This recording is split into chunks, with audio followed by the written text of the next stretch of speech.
Hey y'all, Hey everybody. it's Melinda and Keith, and welcome to our channel, Where's True Love, WEIRSTRUELOVE, all one word. Thank you for coming to our channel. Thank you for watching. If you haven't already, please subscribe, like, share our YouTube channel.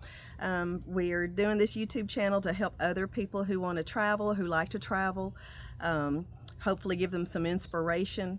You may see us swatting flies and things. We're in the Nashville area in Tennessee, and it's real hot here, and we have flying bugs around. Yeah. But we want to be out of here. We're trying to do this video as quickly as possible, but you may see us swat flies or something like that. But anyway, Mostly mosquitoes. Mostly mosquitoes. We have mosquito treatment, but and it's worked pretty good.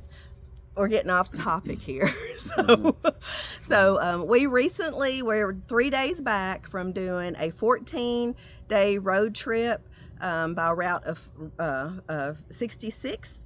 We're in the Nashville area. We went through Arkansas and picked up Route 66 in Tulsa because we were really interested in visiting some areas in Tulsa, but researching made us kind of change our direction a little bit. When we were wanting to just do the all-American road trip, we found that it wasn't really friendly back in the olden days, the Jim Crow era and segregation. So it started us looking at doing this trip in honor of the black travelers who weren't able to travel safely, and to honor those white establishments who took in black travelers and helped travelers get along their way. So we wanted to just give an update on what stops we made, in case you're interested in doing the Route 66 trip and seeing some of these sites. And also we plan on doing more of these videos on our upcoming travels. We've been married 9 years, known each other for 10 years, married for almost 9 years. And we have traveled so much, and I've used YouTube a lot to plan my travels and to get ideas and inspiration. So we're hoping that we've been doing this long enough now to be able to be an inspiration to you. So we'll talk about the route that we took and the sites we saw, and some of the things we did, hopefully to give you some inspiration. So if you like this content, please like it and send it forward, share it, and subscribe to our channel so you'll make sure you get in on all the other travels. We got a lot of travels coming up soon, and we're already planning our next year's 2-week vacation, so we have some information about that. But to go ahead and jump right into it, to keep this from being so long, because I know I don't like real long videos, so we're going to try to do this, but hopefully keep you interested. So I will be referring to my notes. I'm a very detailed person, so I wrote down every single thing I wanted to do and all that, and we are happy to report we were able to do every single thing that we had listed, except for one, and that was to eat at a black-owned restaurant in Tulsa. And that's because the hours online changed they had changed their hours from what was listed online. So we were only there a couple of days, so we weren't able to visit that establishment. But that was the only thing we weren't able to do. And we were able to add one little thing to it to make up for it. So we left Nashville on Friday. We went to Arkansas because it's a over 9 hour drive from Nashville to Tulsa, and we wanted to break that up a little bit. So although Arkansas is not on the original Route 66, it is on Interstate 40, which 40 eventually took the place of Route 66 when the new infrastructure came. So we went up through Arkansas to get to Tulsa. So since we were in Arkansas, we decided to do a little Black history, and feel free to jump in at any time. I always feel like I dominate these, but he's like Captain and Tennille. He doesn't talk a lot, I do. But when we were in Arkansas, I researched Black history in Arkansas, and we learned that the youngest elected mayor in the history of the United States, black mayor, was in Arkansas, and it's in a little town called Early, Arkansas, and he is the Honorable Jalen Smith. I called the office and told him that we were traveling through and we would love to meet the youngest black mayor in U.S. history, and they welcomed us with open arms. They said, we would love to meet you. So we were very happy about that, and we were able to get pictures with him and have sweet stories to tell. He is a very charming young man, and we're very proud of him. So that was our first stop along our Route 66 Black Historic trip. The next stop we did was to the oldest black restaurant in U.S. history, and that was Jones's Barbecue, and it started in 1910 with the Joneses, and it is still ran by the Joneses. Their menu is very limited, and their hours are very sweet. Their hours are, they start serving barbecue at 7 a.m. and their menu consists of barbecue on Wonder Bread with or without slaw. And that's it. That's their whole menu. That was it. We really wanted to taste the barbecue and to talk with Mr. Jones. But we were aware that his hours are from 7 a.m. until he runs out. And when he runs out, the open sign gets shut off. So we left our meeting with Mr. Smith, with Mayor Smith, and went straight to Marianna, Arkansas, to visit the country's oldest black restaurant, the first black restaurant in U.S. history. And we got them, we got there like 10 minutes after noon, and they were already done for the day. But we did see a young man who was working in the back that was getting things ready for the next day. And he was so nice. He said, well, Mr. Jones is right upstairs. He lives right upstairs. If you want to go see him, he'll talk to you. But I just, as a working person myself, I just did not want to bother him after work, because I know after a long day work, you don't want to be bothered. So we were pretty satisfied with getting pictures of the establishment and of the sign and all, and being able to say we visited the oldest black restaurant in U.S. history. So we were happy with that. Then we went on to Little Rock, Arkansas, where we visited Little Rock Central High School, where the Little Rock Nine began desegregating schools after Brown versus Board of Education in 1954, which declared that it was unconstitutional to have separate but equal, and that everything should start merging. Little Rock 9 were the first students to do that, and it took until 1957 or 59 to do that. And it was because of a newspaper journalist who was also the NAACP president in Little Rock.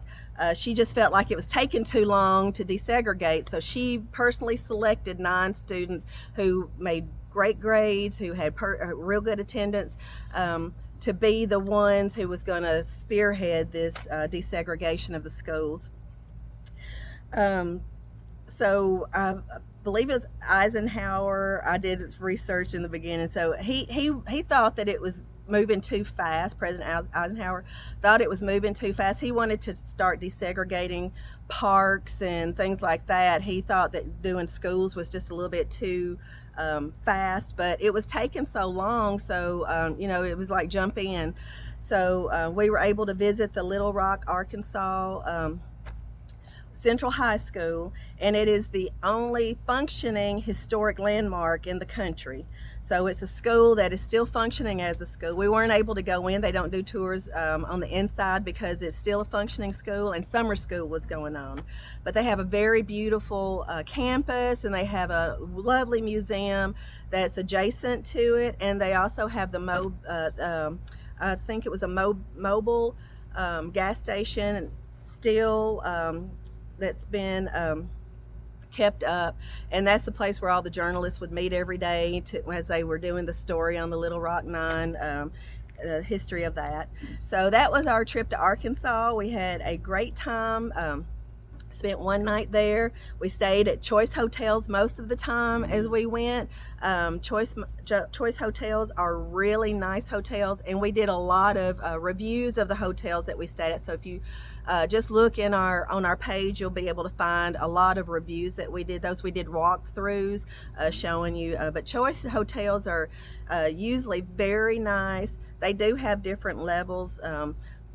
Comfort Inn and Suites tend to be at the higher, where Quality Inn and Econo Lodge tend to be at the bottom of the scale, but they're all still really, really nice. It's just one has more amenities than the other.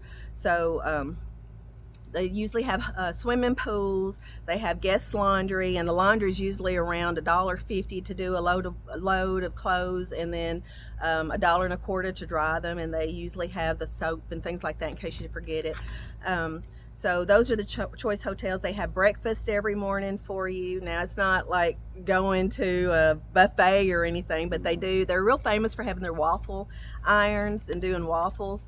And they always have like cold foods like cereal and boiled eggs and yogurt, and then the hot foods, oatmeal and always fruit. So they really do get you on your way. So we chose Choice Hotels because they were in our budget, and we wanted to make sure we were able to do a lot of things. So we really watched where we spent our money. Now, when I travel for work, I stay at Marriott's and Hilton's. But Choice Hotels, still, to me, they offer you a lot more than those hotels at like a fraction of the cost. I don't think any of our Choice Hotels were over $79 or $99. That's before taxes, but under $100 for our stays.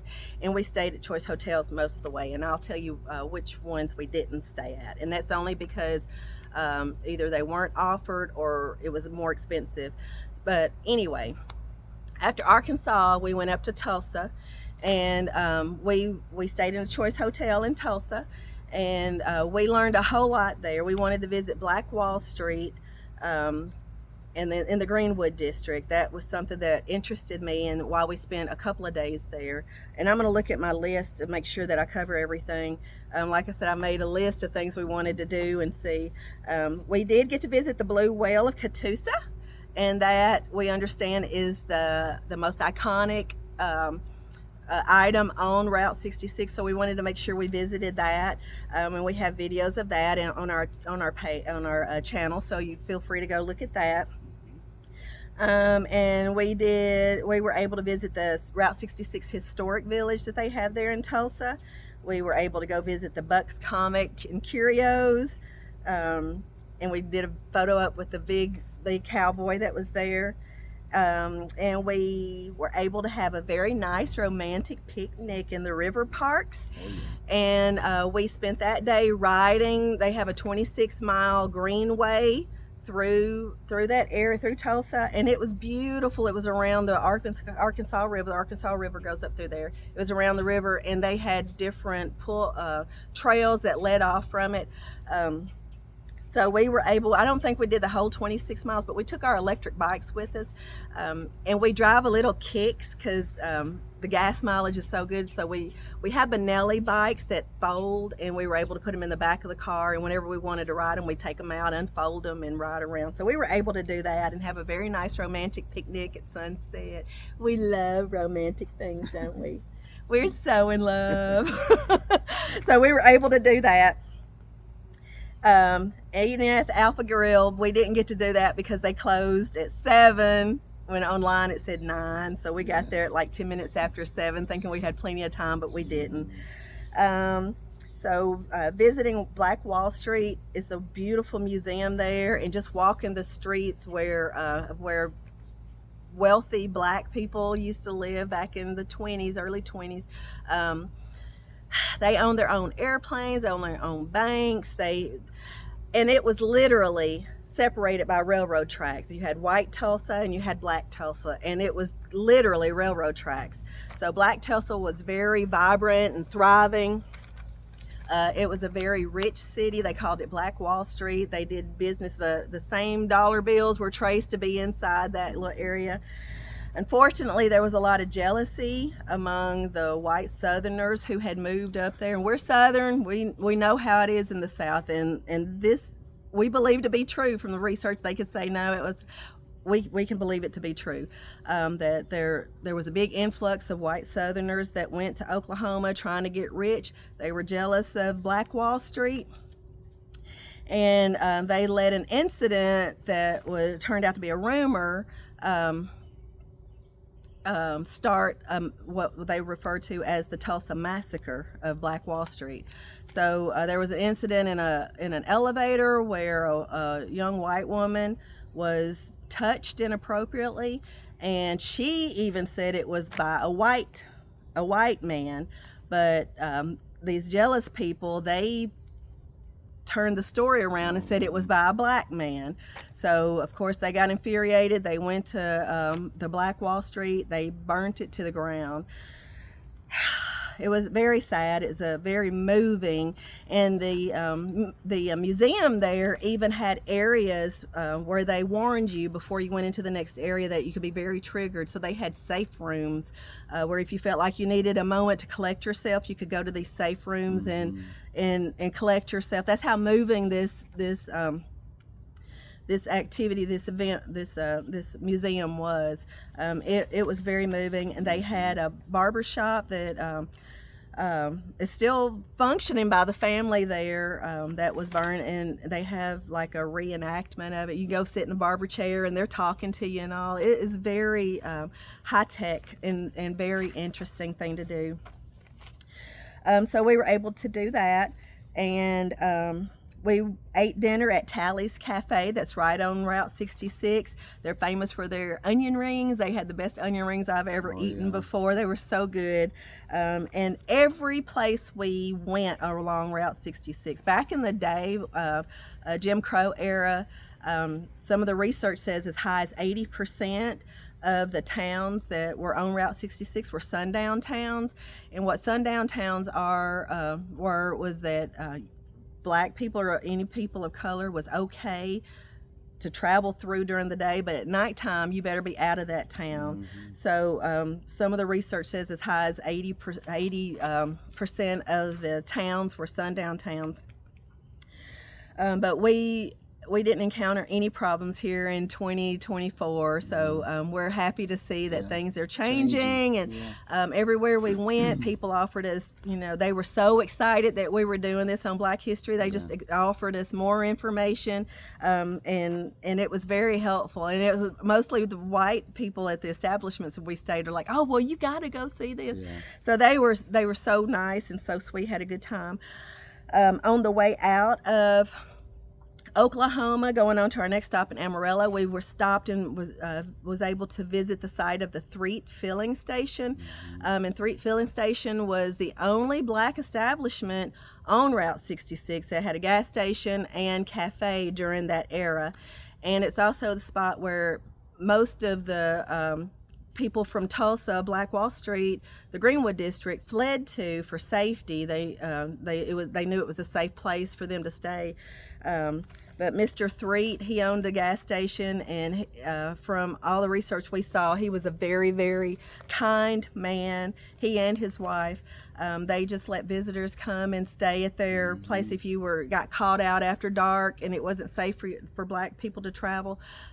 You could pull behind, and we were there. We were able to see this huge area. He had a lot of property. You could park your car or your camper back there and stay for the night. He didn't charge you for anything like that. He was just a good, loving man and woman. So we were happy to visit that. I think that's one of the most moving places. And my husband, when we were there, he said you can just feel the love that was there on that property.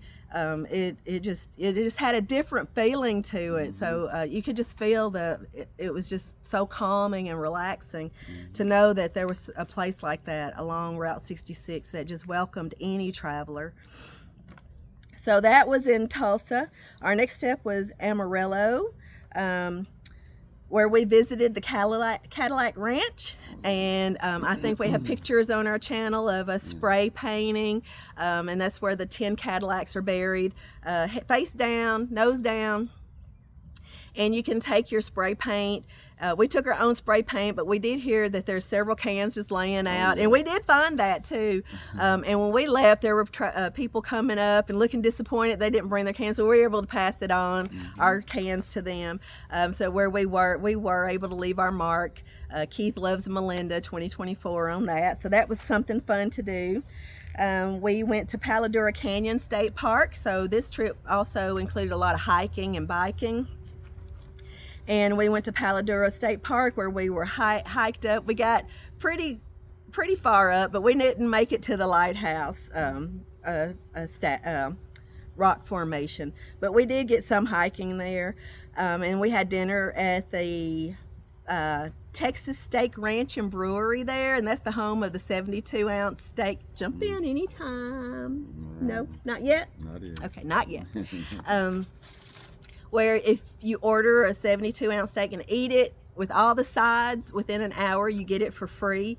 We had no inkling of trying that, and I didn't see anybody doing that while we were there, but it would have been fun to watch. But we did get a, 32?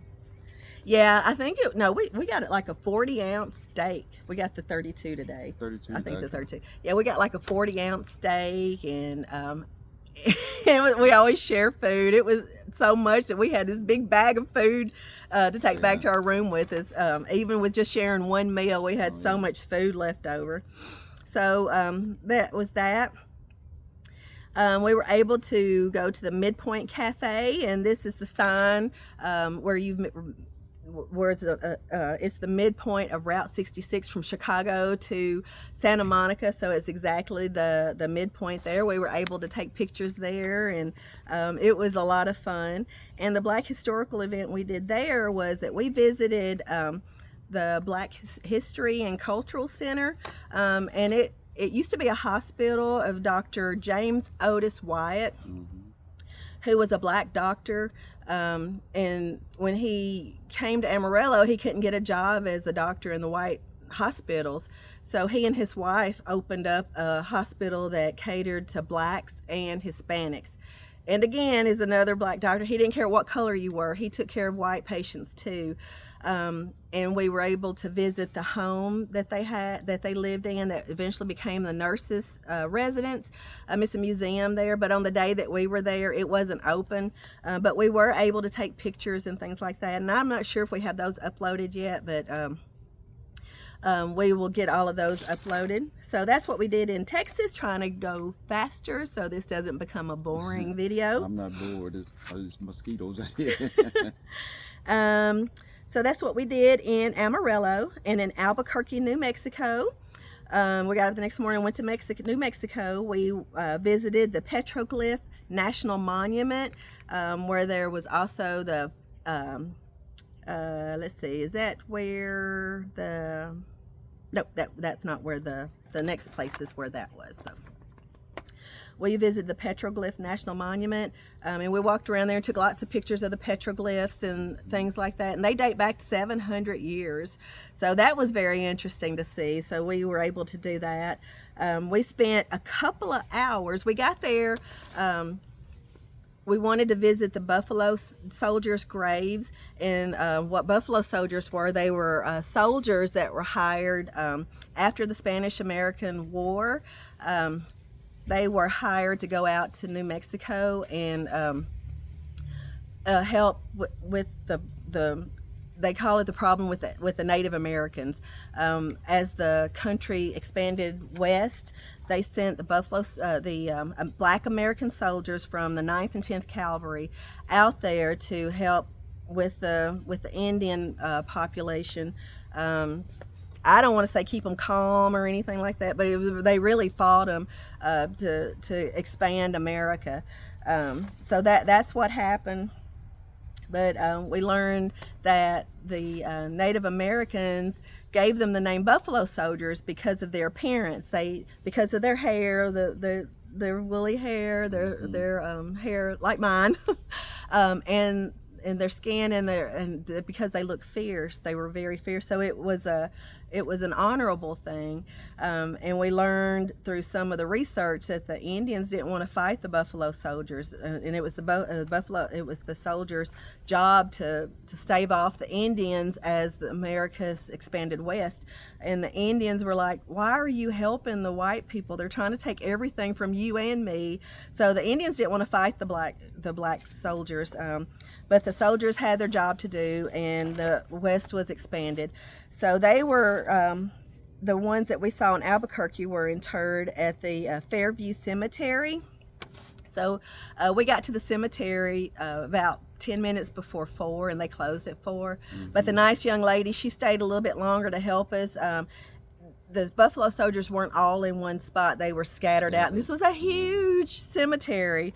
So we spent about 2 hours locating them. There were 14 Buffalo Soldiers there. We were able to locate 12 of them. And I was given the phone number of someone who could help me locate them. But she called me after we had already left, and she said, "Well, don't feel bad. You would have never found them." And she told us why, and we would have not found them. It turns out that the 12 that we did find, they had the military headstones, and then her husband, again a white loving couple, the husband made little monuments with Buffalo Soldier, identifying them as Buffalo Soldiers that fit in front of the military headstone. And that was the way we finally learned to identify them. So there were 2 we couldn't find. So when she called, she stayed on the phone with me for like 20 minutes trying to help me and just talking. She loved talking about this, and I loved listening to her. She even offered to go back out and meet us there and show us where they were, but our time was very limited. We only had 2 weeks to do this. But she said that the 2 that we weren't able to find, they were out in a corner somewhere, and they didn't have the high tombstone marking. They only had the little monument that was on the ground, so we would not have found them. But we were very excited to be able to visit the grave sites of the Buffalo Soldiers. So we did that in Albuquerque. We ate at the 66 Diner. It was another place that had good food. We didn't get the banana split, but we saw a banana split. It was this big and that high. I'm not exaggerating. That thing was huge. It was like enough for 8 people. So we didn't get that, but I would have loved to have gotten a picture of that, but we didn't get to do that. And there for another act of visiting, touching on Black history, we're able to visit the Grant Chapel AME Church, which is listed as the oldest Black church in Albuquerque. It started in 1892, and I took pictures of the cornerstone and all of that, and that was we had a very moving experience there. Visiting that. And we also hiked in the Painted Desert, which of course is in part of the Petroglyph National Forest. Let's see. Let me make sure I get everything here. Okay, and we got to Flagstaff. We didn't plan on doing a whole lot in Flagstaff because we had planned on getting there, resting a little bit, because the next morning we were heading out to the Grand Canyon because we learned they had new greenways.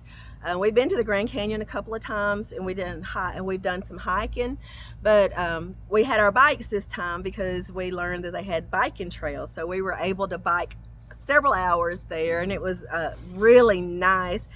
It was a lot of fun biking there. So if you have bikes, they even rent electric bikes there for you.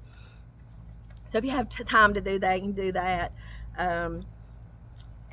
But we did learn that Flagstaff in 2018, I believe, elected its first African American mayor, and she was a woman. Miss Cora, I believe it was her name, but she had already served her term. She was reelected, and we thought about going to meet her, but we couldn't because she has moved on. She's up in Congress now doing stuff, so we're very proud of her. But we were excited to learn that a bit of Black history in Flagstaff. And we also was able to go to the visitor center and get a map.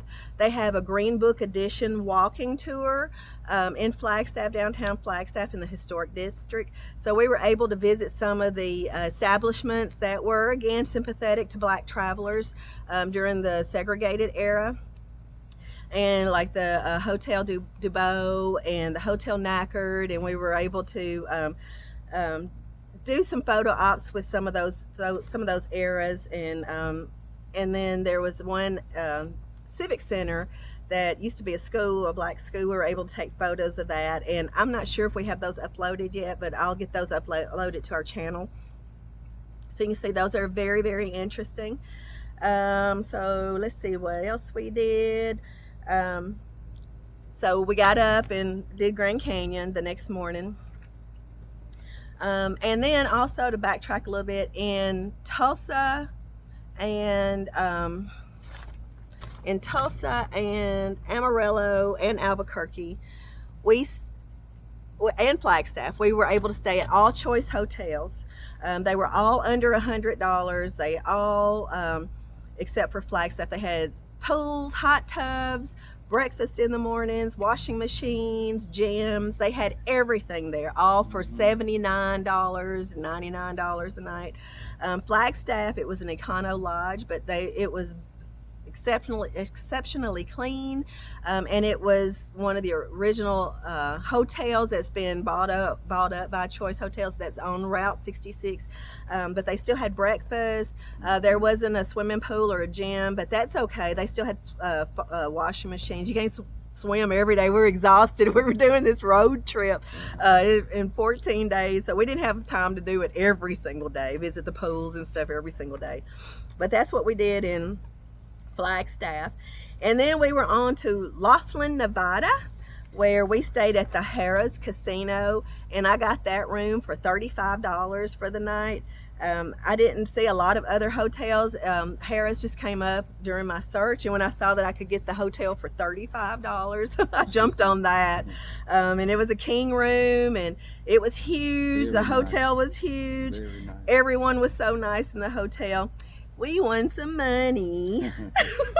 We won some money in the casino, and we added it up, and it was enough to pay for almost all of our gas out there, and a lot of the food that we had. So we did really good. We're also very Christian, and we know about tithing, so we brought $40 back, and we tithed it this morning at church, so we wouldn't get in trouble with the man upstairs. So we did do that, and we take cruises and stuff, and we get little gift cards and things in our rooms. We go play, and we're not going to throw them away. If we win money, we bring back our tithing part and we put it in church. So we don't have no guilt about that at all. So we did that. Laughlin was very hot, so we wanted to hike the Grapevine Canyon that was there. We could not do it. Couldn't do it. We went outside, and it was like somebody was blowing a hairdryer on us. The wind, it was like, please wind, stop. Yeah. It was like opening an oven and having that heat hit you. So we stayed in the room there, and that's what ended us up gambling, because there was nothing much to do. But they did have a nice big pool and hot tub, and they had a beach area. Really nice. It was really, really nice out there. So we were able to visit a little bit of that stuff. And then the next morning we got up and we went a little bit out of the way, but we really wanted to visit the ghost town of Oatman and see that. And that town was named after Olivia Oatman. She was with a family who was traveling west by the horse and carts and the wagons and all. And she was, her family was slaughtered, and she and her sister were kidnapped by the Native Americans, and she's the one you see on the photos that has the tattoos on her face. And I can't remember if that identified her as a slave of this Indian tribe, or would identify her as a family member of the Indian tribe that bought her, who took pity on her, seeing how hard she was being worked. The daughter of a chief, I believe, saw and took pity on her, and they bought her from the Indian tribe that was using her as a slave. She was eventually gotten back to her family, and some of the research shows that when she was given back to her family, she didn't want to stay with her family. She wanted to go back with the Native Americans because she just fell in love with the people, and she was talking about how honest and loving and nurturing they were. But she stayed with her brother, who didn't know that she was still alive. He had been looking for her, and it turned out that she and her brother ended up having to work in as basically freaks in a sideshow. So that was all the work she could get. But this town was named after her because her family was slaughtered near there. They weren't not slaughtered in the town, but it was an old gold mining town, and they still function as a ghost town, but it's a big tourist thing. But we were there and we took pictures, and they have wild donkeys wandering around the streets, and you can hear them in the background, and they just come up to you and all. So we did that, and then on our last leg we went to Santa Monica. And we were able to make it all the way to the pier and got our picture made with the end of Route 66 sign, and we ate at the Pier Burger. It's a vintage hamburger greasy diner spot that had these old-timey hamburger stocks. They had the best hamburgers and french fries and onion rings. So we were able to eat there, and we rode the Ferris wheel. That's something we've been to California a few times, but we never did that. So we were able to ride the Ferris wheel, and we walked all the way to the end of the pier and came back. And we were able to visit Bruce's Beach, and that was our Black History part for that. Bruce's Beach is Manhattan Beach. I use them interchangeably, but Bruce's Beach was a beach that was bought by a couple. They were the Bruces, and they bought that after they were denied entry and wasn't able to visit white-owned beaches, or mingle with the white people in the beaches. So they bought this few acres of beachfront property. Beautiful. And it was used as a black beach. Again, white people could come there if they wanted to. It was illegal at the time, but they could come if they wanted to. They didn't discriminate against color, but it was a black beach. It was such a popular place, and it was thriving, and they had opened up cafes, they had opened up bed and breakfast, they opened up all this business activity that the white people around them became jealous, and they were just jealous, just basic. That's the bottom line. They were jealous, and they hated it. So they pressured City Hall to condemn the beach and run the Bruces out. So they took the beach from them, and again, they turned it into a city park or a parking lot, because they said they used eminent domain to take the beach away from them, and offered them a small compensation for it. And can you imagine how devastating that is, to have something you worked so hard for just to be taken away because somebody didn't like you because of the color of your skin? It's horrible. It's just they just could not get a break. But the city finally, in 2022, I think it was around 2022, acknowledged that they stole the land away from the Bruces. Unfortunately, the Bruces aren't alive anymore to be vindicated and to feel comfort knowing that they were robbed. But there were some descendants of the Bruces, so the city gave the property back to them, but there's not really anything you could do because it's already an established parking lot. We visited there. There's an established parking lot there. There's a little park area where people were doing yoga and things, so it's a beautiful part of the beach. And they had an area there for calisthenics and all, but the city was able to give that back to the Bruces, and then offered to buy it back from the descendants, and they were paid a nice amount for it. They were paid $20 million for it. So there was some justice there, but look at how long it took to get that done, and then to know the hearts of those people who worked so hard was just broken. It's like it just didn't matter. So there I go before I start crying again. There's so many injustices along the way, but it's comforting to know that there were people who did stand up for these for these people who were done wrong. They did the best they could, but in the end, it just wasn't enough to take over. And then they have a 26-mile bike path.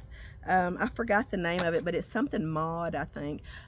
So we got our electric bikes out, and we rode, and it's all along the coast. Beautiful, beautiful. And the coast beachfront is so long, it's really wide. So we were able to do miles and miles and miles there. I don't know how many miles, but we rode through different cities, and it's all along the coast, and it was such a beautiful ride. And again, everybody was just in such a good mood, but who wouldn't be in a good mood in California with all that beautiful sun and sand and activities? So it was very beautiful. The next day we were able to get up and go visit the Will Rogers State Park. And I wanted to visit Will Rogers State Park because number one, Will Rogers, he was a great American cowboy. He was a #1 movie star of the time. Everybody loved Will Rogers. And I really respect him because everybody just thought he was just like the all-American bourgeois type person. That they interviewed him. I saw an interview with him one time when they said, your family came to America on the Mayflower, and he said, no, my family didn't come over on the Mayflower, but my family sure was there to meet him. So he was very proud of the fact that he was part Native American, and he really embraced that. And we were able to tour his ranch. So the Will Rogers State Park was his actual property where he and his wife and his family lived. And the house, we were able to tour his ranch. It was beautiful. Everything is still in the way it was when his wife passed away in 1944 and gifted it to the state. And we learned that the state didn't want it because they thought it was going to be too much upkeep, but they eventually took it, and they've held it up. And Will Rogers loved polo. He loved horses, anything horses, and he loved polo. So we were able to, and they hold polo matches there on the grounds on Saturdays and Sundays from like 2 to 5 on Saturdays, and from 10 to 2 on Sundays. So we were there on Saturday, I think. So we were able to have our picnic there. We went to a grocery store on Sunset Boulevard called Ralph's, and we learned that it's a Kroger. Basically Kroger's. Yeah, because we got to use our Kroger card and everything, and the prices were just like our Kroger here at home. We were able to get a picnic of fried chicken, pasta salad, potato salad, fruit, and lay it on the ground, and had a very nice romantic picnic watching the polo match. It was very interesting. It was our first polo match.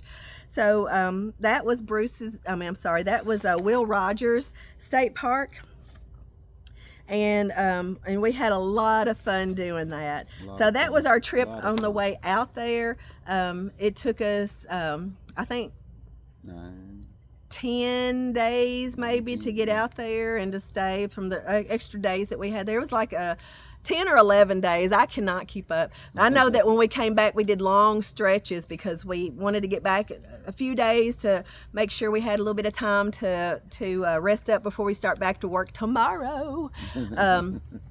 But on the way back, we just backtracked on Route 66. Now, another thing about Route 66 is that you can take a lot of it out if you want to do the real nostalgic area, but know that you go through little towns with 25 miles per hour speed limits, and the speed limit's 55 through Route 66 until you get to these towns, and they drop, then they go back up. So on the way back, so we did that a lot during the time, but on the way back we took Interstate 40 back, except for when we stopped at the hotels we wanted to stay at. Because Interstate 40 through that way is 75 miles per hour. So we got back a lot quicker. So we stopped in Amarillo on the way back. We stopped at Flagstaff, went from California to Flagstaff, stayed at the same Econo Lodge right on Route 66. And we were able to visit a nice park that evening. We had enough energy to go visit Buffalo Park. You remember that? Buffalo Park. Very beautiful park. If you're out in Flagstaff, Buffalo Park is within, I don't know, 2 or 3 miles of the hotel right off 66. really good. And we ate at the Dog House, which is another nostalgic building where we got chili dogs. They were really good chili dogs, so we were able to eat there. And so that was that. And then so after Flagstaff there, we drove all the way to Amarillo, and that was a long one. And then we went to Fort Smith, Arkansas, where we did a tribute in honor of Mr. Sanford Lewis, who was a black man who was lynched.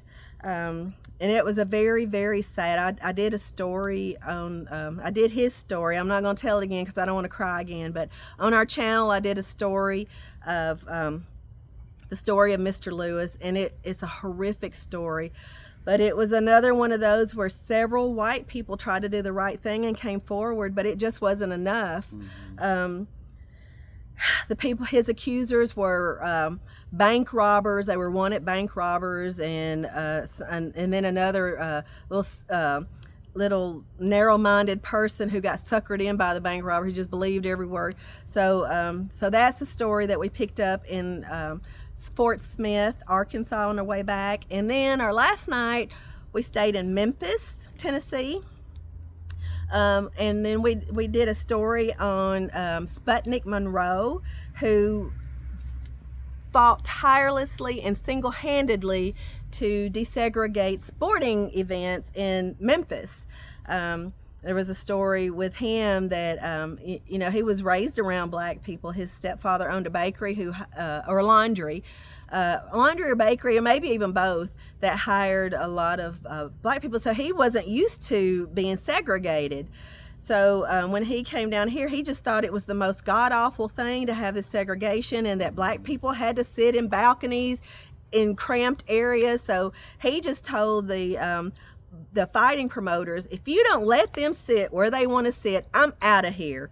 They had to do it because Sputnik Monroe, he was a very charismatic, very fierce fighter, who you know, when they first started fighting, it was like 300 was the crowd, but when he started working to desegregate the sporting arena, I mean, crowds got up to like 15,000. So the promoters had no choice but to integrate the sporting arenas. And then shortly after that, baseball followed. So I say, after the research I did, he did a wonderful job. And they did an interview with him, that one of the last time he loved going to Beale Street and visiting the bars and things there. And he would get arrested because at that time white people couldn't go into black bars and black people couldn't go into white bars. So he would get arrested because he was in black bars. And to shove it to the man in his court cases, he would hire black lawyers to represent him.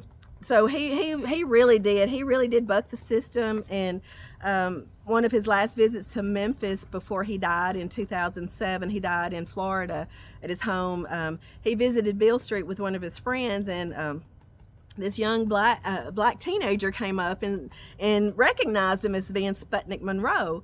And Sputnik said, "You are too young to know who I am. I stopped fighting long before you were born." He said, he told him, he said, "My grandparents and my family members have 4 pictures. Every one of them have 4 pictures in their house. And the pictures are of Martin Luther King, John F. Kennedy Jr., or John F. Kennedy, Jesus Christ, and Sputnik Monroe." So he was really hailed as a civil rights leader during that era, during the 50s and the 60s when he was fighting there. And like I say, he passed in 2007. So there's another example of another white person doing good things. It wasn't all white people that did it. It was just the way the system was. And so, you know, we just got to watch out for things like that, because if you don't remember history, it's liable to slip back up on us again. But we were very excited to do this trip. It started out as just us wanting to do something different from our other trips of of Hawaii and Alaska, Aruba, Canada. We've taken several cruises. We just wanted to do something different, and we thought we'll do the Great American Road Trip.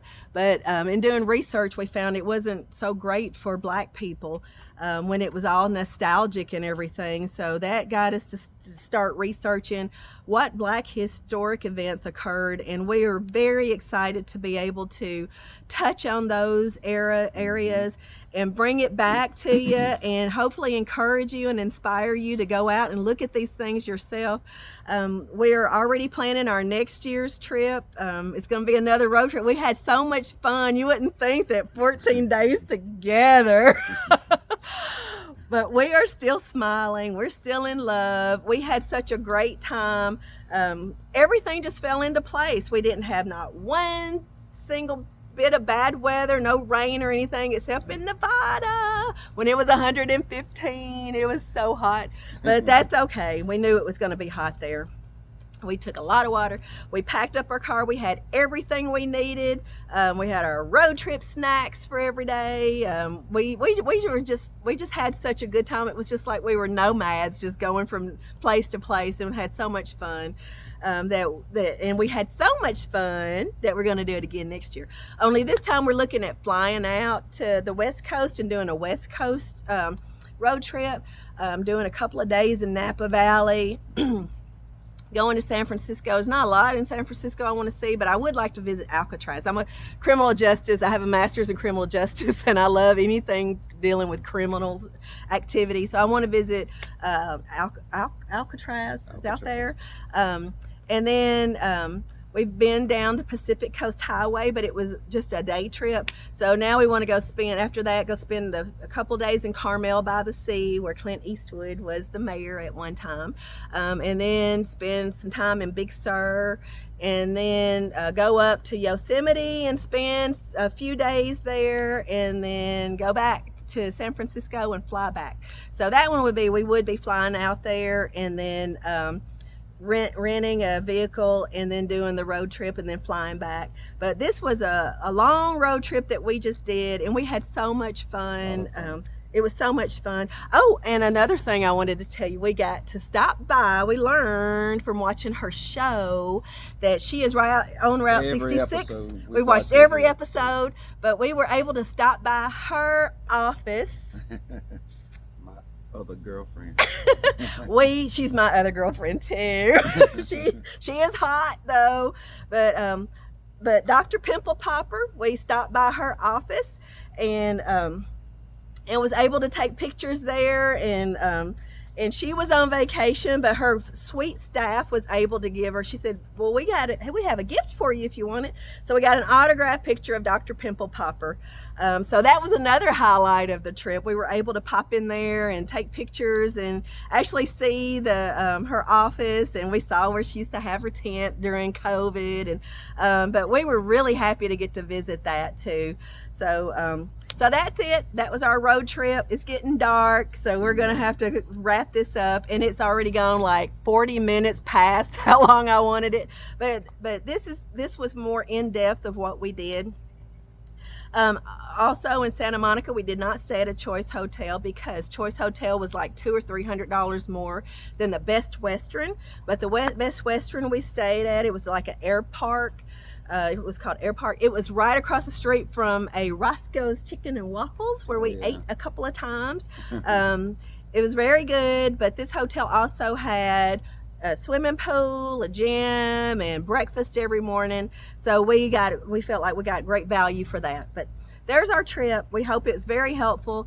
If you have any questions, please put them in the comments and we will answer them. If you have any suggestions on our next road trip that we want to do, please put those in there. If you say you should see this while you're out in Napa Valley, or you should do this while you're in Yosemite, please put those on there, or offer us other suggestions of road trips. We may change our mind and do something else, but that's it. Thank you for visiting our channel. Please subscribe. We got other trips coming up, and we're going to be posting them here. We used to post them on our Facebook, but we saw that we've gotten several thousand views, and we're excited that hopefully that our trip will be inspirational to you as other YouTube videos has been inspirational to us. So that's it. Do you have anything to say? I think you covered it all. I covered it all because I talk a whole lot. Yes, we're very Southern. We're aware of our accent and all. But we're good Southerners. Every Southerner is good, I think. We're very hospitable. But anyway, I'll start rambling on as the typical Southern does. But please just go ahead and subscribe and like and share our channel if you find this interesting. And that's it for now. So we will see you later. If you have any questions, don't forget to ask. Bye. Bye. Bye. Bye.